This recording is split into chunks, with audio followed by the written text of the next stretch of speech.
Well, talks have broken down between the Givers and Pierre Korkie's kidnappers in Yemen. The kidnappers are accusing the aid organisation of stealing the money the South African government has allegedly given them to pay for Korkie's ransom. Joining us on the line from the Middle East is Gift of the Givers Director, Imtiaz Suleiman. Dr. Suleiman, thank you very much for your time this afternoon. Your response to these allegations? Well, it's obviously false. You know, they're very confused. But I understand their mentality. They are under impression. Well, they told us in this way. They said it was in the media last week that the South African government was coming, a very high-level minister was coming, and they were coming to negotiate with them. The article said they were coming to negotiate with Al-Qaeda, and they were coming to negotiate about ransom. So they said normally governments do that. They make a big announcement, and even though they may not physically negotiate with them, they always come with money. In the media, they say they don't negotiate, but outside the media, under the table, government gives them money. So they said, because we are the people negotiating with them all the time, it is their understanding that such a high-level delegation would not have come without money. And therefore, that the money has been given to us, and we are now holding the money, and we're not passing it on to them, and for that, they're very upset.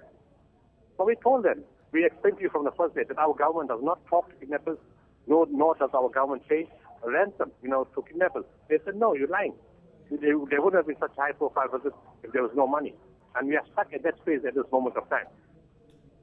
Dr. Suleiman, has this compromised Anas Khalkhamati's position as your negotiator?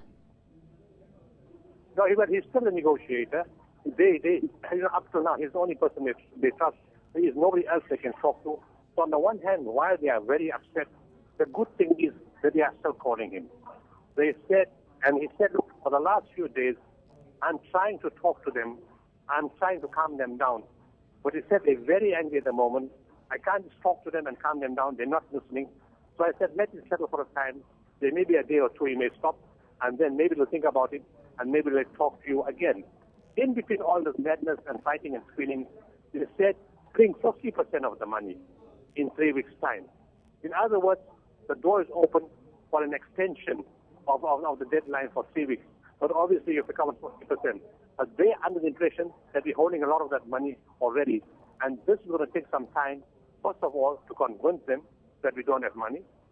Secondly, to win their trust over. And thirdly, after all that, to find out about the state of Pierre's health. So all these are steps which we have to follow. In fact, they asked Anas if they can take my number to speak to me. So I told Anas, please give them my number. They need to have another perspective, and I need to talk to them to make them really understand that the government hasn't brought any money. Do you get the feeling now that there is still hope? Do you still hold out hope that Pierre Korkie's release can still be negotiated, given the state of the relationship right now between your organisation and the kidnappers? Yes. I mean, that challenges all the time. In the first week, when we first met in the week of some 6th of January, when we spoke to them, the relationship was good for 4 days. They released Yolanda on the morning of 10 January, and immediately they released her. They were very menacing and very threatening to say $3 million, 8 days, otherwise Pierre's head in a box. Immediately after that, for 4 days on the phone, they were talking very nicely. On Monday, the 13th of January, when we met them, change of mood again, aggressive. Where's our money? On Tuesday, the mood changed again, it was better. Wednesday, Thursday, Friday, there was no communication. Friday was the deadline according to them. Very ominous, no communication. Saturday morning, instant change of mood at 4 a.m. Is Pierre alive? Yes, we were going to execute him soon. Can the execution be stopped? Yes. Can we have an increase in the extension period? Yes. And then they say he's not well. From that Saturday morning, right after Wednesday, the mood is good. Wednesday, the mood changes again, because that was the time they understood that the money was left behind for us, for them, which we do not give them. So this is another phase in the process. First time they sent us a warning note in terms of a picture of a bomb. Initially we thought it's a joke, but now we understand they think we stole their money. So it's another phase we have to go through. It's the most challenging of all the phases we have, but we'll have to work through it and slowly try to win them over and say, you know what, you guys got it all wrong.